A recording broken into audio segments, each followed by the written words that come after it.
You think you know what it's like to be a pirate. Maybe you've watched the movies, swashbuckling adventures, treasure maps. But here's the thing, if I dropped you onto a real pirate ship in 1718, you wouldn't last 24 hours. Not because you lack courage or can't swing a sword. You'd fail because your body, your modern, sanitized first world body, simply couldn't handle what passed for normal life at sea. Let me walk you through exactly why. The smell hits you first.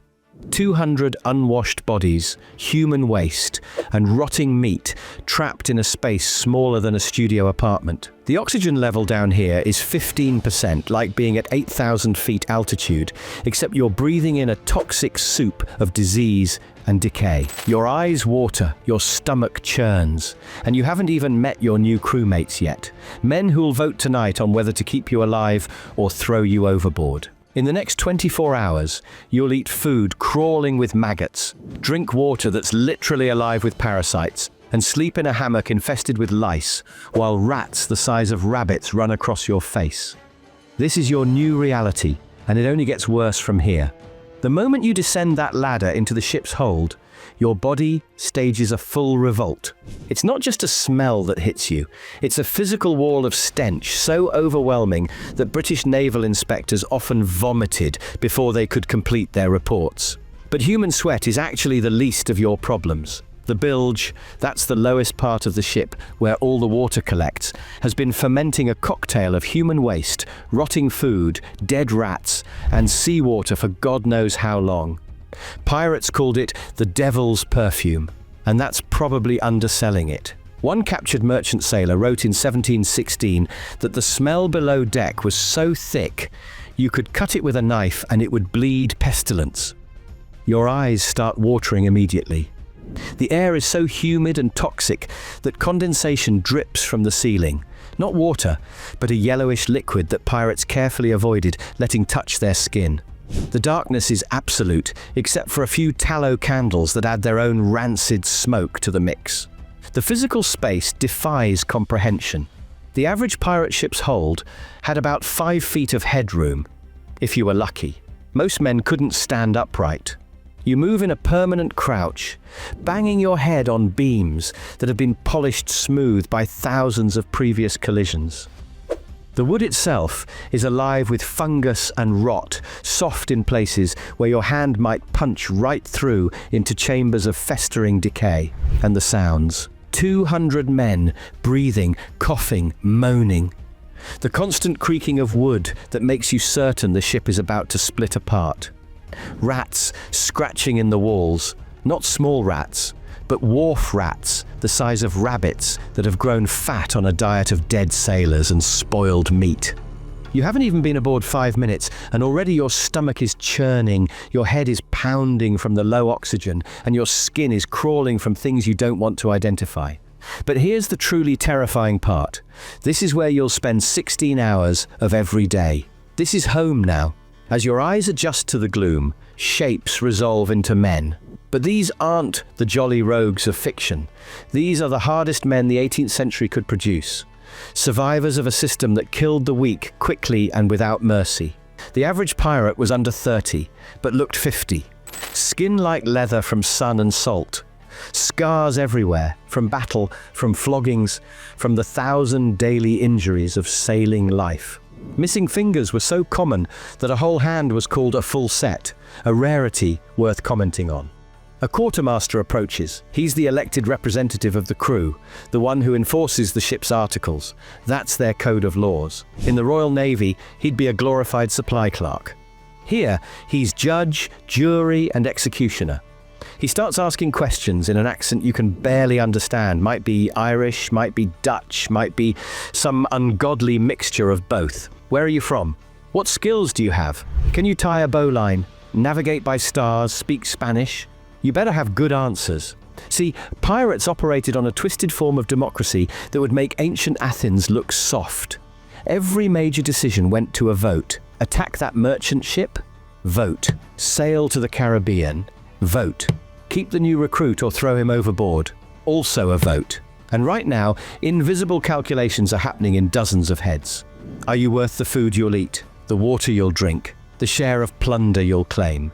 The veterans share their stories, each trying to top the last, with tales of violence and cruelty. That one-eyed Welshman. He'll tell you about eating leather shoes during a 2-month stretch without wind. The Jamaican with the perpetual shake, malaria, his third bout, and he's the lucky one who survived. They're not trying to scare you, well, not just trying to scare you, they're preparing you for the reality that your soft modern life has left you completely unequipped to handle. Dawn brings your first meal, though meal is a generous term for what gets ladled into your wooden bowl. Presides over a brick-lined hearth that's the only authorized fire on the entire wooden ship. He's boiling something in a massive copper pot that hasn't been properly cleaned since the ship was launched. The main course is salt pork that's been in barrels for so long it's turned a grey-green colour that nature never intended. The preservation process involved so much salt that the meat has the texture of wood and must be soaked in seawater to be even remotely edible. When the cook fishes out a piece, it's crawling with white worms. Not a few worms, completely infested, moving like the meat is still alive. "Good protein in them worms," says the cook without irony. He's right. On long voyages, the worms often provided more nutrition than the meat itself. Your biscuit, ship's bread, makes the meat look appetizing by comparison. They're inch-thick slabs of flour and water baked to the consistency of wood, specifically to last for years. The baking process never quite kills all the weevil eggs in the flour, so by the time you get it, your biscuit is more insect than bread. The experienced pirates tap theirs on the table, not to test freshness, but to knock out the larger beetles. The smaller ones? You eat those. Everyone eats those. But it's the water that truly tests your will to live. Fresh water in wooden casks goes bad faster than you'd think possible. After a few weeks, it turns green with algae. After a month, things start growing in it. Not just microorganisms, but visible creatures, little white worms that dance in your cup. Pirates had a term for it, live water, because it had taken on a life of its own. The smell alone could drop a horse. Imagine gym socks soaked in egg water and left in the sun for a month. Now imagine drinking it. The standard practice was to hold your nose, close your eyes, and strain it through your teeth to catch the larger chunks. Even then, the taste, sulphurous, metallic, somehow both slimy and gritty, would make you gag. This is why pirates drank alcohol constantly. Because rum mixed with this putrid water was the only way to make it even remotely potable. The alcohol didn't make it safe. Pirates suffered from constant dysentery. But at least it masked some of the taste and might kill a few of the worst organisms. Your breakfast comes with a side of scurvy prevention.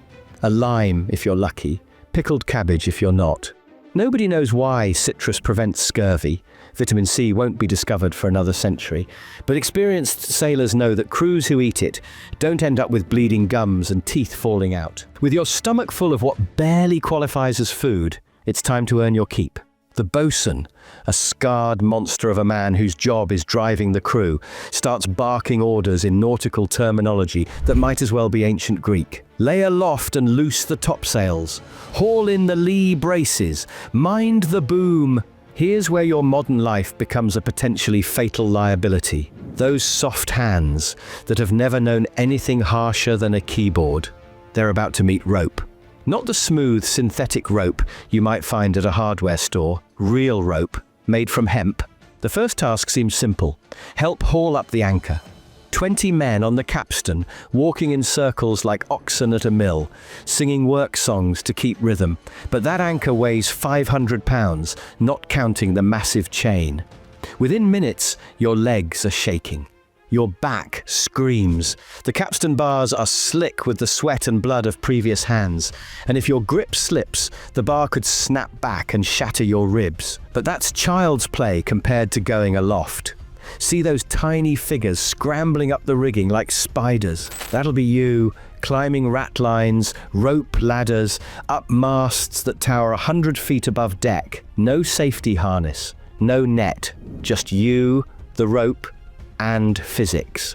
The ship isn't sitting still in calm water either. It's rolling with the swells. so that 100-foot climb becomes a swaying, tilting nightmare where the mast tries to fling you off with every wave. The work is relentless. Sails need constant adjustment for wind changes. Ropes need tightening, loosening, moving. Everything on a ship is heavy, wet, and actively trying to kill you. That romantic image of pirates lounging on deck, pure fiction. Even with their oversized crews, pirates worked constantly just to keep their vessel moving and afloat. As night falls on your first day, the quartermaster gathers the crew. Time to formally induct you into the Brotherhood, if you survive the vote. He reads out the ship's articles, the code that governs life aboard. There are specific laws with specific punishments, and breaking them means death or worse. Every man shall have an equal vote in affairs of moment. Sounds democratic, right? It is, but it's democracy enforced at sword point. Major decisions require consensus, and if you're consistently on the losing side of votes, you might find yourself labeled a malcontent. Malcontents have accidents. They fall overboard on calm nights. They get selected for the most dangerous jobs during raids. Anyone who deserts the ship or their quarters in battle shall be punished by death or marooning. There's no running from a fight. Once that black flag goes up and you close with an enemy, you fight or you die, either at enemy hands or your crewmates. If any man has a quarrel, it shall be ended on shore with sword and pistol. This sounds civilized until you realize it means institutionalized dueling. The quartermaster oversees these duels, ensuring they're fair, meaning both men get weapons and the survivor wins the argument. The sexual rules might surprise you. No boy or woman to be allowed amongst them. Women were banned not from some moral stance, but because they caused fights. The no boys rule was about preventing the sexual abuse of children. Pirates might have been criminals, but they had some lines they wouldn't cross. Anyone caught violating this rule faced immediate execution, no trial needed. But here's the catch. These rules only apply to crew members in good standing. Break the code, and you're no longer protected by it. Steal from a crewmate? The penalty is often ear cropping for a first offense. Death for a second. Get caught sleeping on watch? Flogging at minimum, possibly marooning. That last one, marooning, is the punishment everyone fears most. Marooning isn't like the movies where you're left on a tropical paradise with coconuts and fresh water. Pirates chose the most gods-forsaken spits of sand they could find, places without shade, water, or food. You got a pistol with one shot, for suicide when the thirst became unbearable, maybe a knife, and, if the crew felt generous, a single day's water. Most marooned pirates were dead within 3 days. The lucky ones used that pistol early. What's not in the code, but understood by all, is the unwritten law of pirate justice. The crew's word is final. If they decide you're bad luck, no amount of rule following will save you. Ships developed reputations. Blackbeard's crew was known for theatrical cruelty, Charles Vane's for hair-trigger violence, Bartholomew Roberts's for strange punctuality. He insisted on lights out at 8 p.m. and no drinking on Sundays. Choose your ship poorly, and the code won't protect you from a crew's particular brand of madness. As darkness falls completely, you face a new set of horrors. Sleep on a pirate ship isn't rest. It's a continuation of the day's miseries in a slightly different form. First, you need to find somewhere to sling your hammock, assuming you even have one. New recruits often don't, meaning you sleep directly on the deck, feeling every wave through the wooden planks. The lucky ones with hammocks face their own challenges. These aren't the comfortable fabric hammocks you might know from backyards and beaches. These are rough canvas slings, 18 inches wide at most, strung so close together that you touch the men on either side. The traditional spacing is 14 inches per man, less than the width of your shoulders. You literally cannot turn over without coordinating with your neighbors. The motion is what gets you first. The ship never stops moving, ever. It rolls side to side, pitches forward and back, and occasionally does this corkscrew motion that seems designed by the devil himself. Your inner ear, evolved for solid ground, simply can't cope. Seasickness in a hammock is special torture. You can't easily get out, and vomiting while lying on your back is a good way to choke to death. The sounds are almost worse than the physical discomfort. 200 men sleeping in close quarters means a symphony of human misery. Snoring that could wake the dead. Coughing from men with consumption or ship's fever, moaning from those nursing injuries, screaming from those trapped in nightmares, and occasionally the death rattle of someone who won't see morning. You're not actually sleeping through the night anyway. Pirates work on a watch system, 4 hours on, 4 hours off. Just as you finally drift into exhausted unconsciousness, someone's shaking you awake. Your watch has come. Time to stumble up on deck and spend 4 hours staring into the darkness, looking for lights that might be prey or predator. Night watch is when accidents happen. Exhausted men make mistakes. They miss their footing. They don't see the boom swinging toward their heads. They lean against what they think is rigging and find themselves falling into black water. The rule is simple. If you fall overboard at night, you're gone. The ship won't turn around.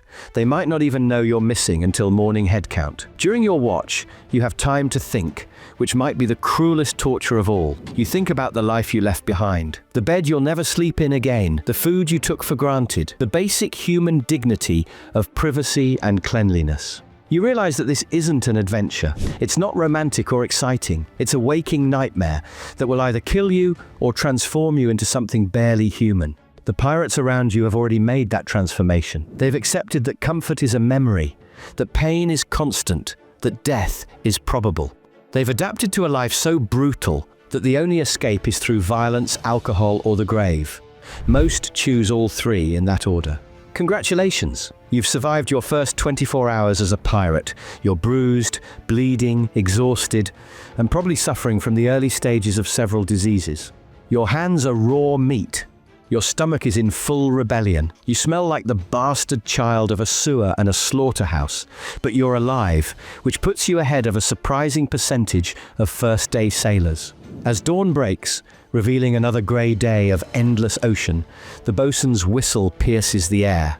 All hands on deck. Time to holy stone the planks. That means scrubbing them with blocks of sandstone until they're smooth. It's backbreaking work that serves no real purpose except to keep idle hands busy. Pirates who aren't working are pirates who are plotting, and nobody wants that. Breakfast is the same nightmare as yesterday, except now your body knows what's coming and tries to reject it preemptively. You notice that some of the older pirates have no teeth. Scurvy took them all. They soak their rock-hard biscuits in water until they're soft enough to gum down. That's your future if you're lucky enough to live that long. The quartermaster approaches with what passes for good news. You survived the night, so you're probably not a complete Jonah. The crew has decided to keep you on, provisionally. Make it through your first battle, and you'll get your share of plunder. Fail, and, well, dead men need no shares. But here's what that quartermaster doesn't tell you, what you'll only learn through bitter experience. Yesterday was the good day. You were fresh. Your body still had reserves. Your spirit wasn't yet broken. Today, the real suffering begins. Your muscles, pushed beyond anything they've known, will seize and cramp. Those blisters on your hands will burst and become infected. The sunburn you didn't notice yesterday will make your skin feel like it's on fire. The constant wet from spray, rain, and washing the decks means you'll never be dry again. Skin starts to rot when it's constantly damp. Fungal infections take hold. Men develop sores that never heal. In a week, if you're still alive, you'll start showing signs of scurvy. Your gums will bleed. Your old wounds will reopen. Bruises will appear for no reason as your blood vessels start failing. The pirates around you know all this. They've accepted it. That's what makes them so dangerous. Men with nothing to lose but lives they've already written off. They'll fight with desperate fury because surrender means the noose. And at least in battle, death comes quickly. Welcome to the sweet trade, as pirates sarcastically called their profession. Sweet as bilge water. Sweet as gangrene, sweet as the kiss of the hangman's rope. That's your first 24 hours on a pirate ship. If you made it this far, you're tougher than most. But remember, this was just one day. Pirates averaged 2 years before death claimed them. That's 730 days of this horror, assuming battle, disease, or your own crewmates don't get you first. Still think you'd last as a pirate? Still think it was all adventure and freedom? The truth is, those men weren't heroes or villains. They were survivors of a system so brutal that piracy, with all its horrors, was actually the better option. They chose the devil they could vote for over the devil that held the whip. And that, perhaps, is the most terrifying truth of all.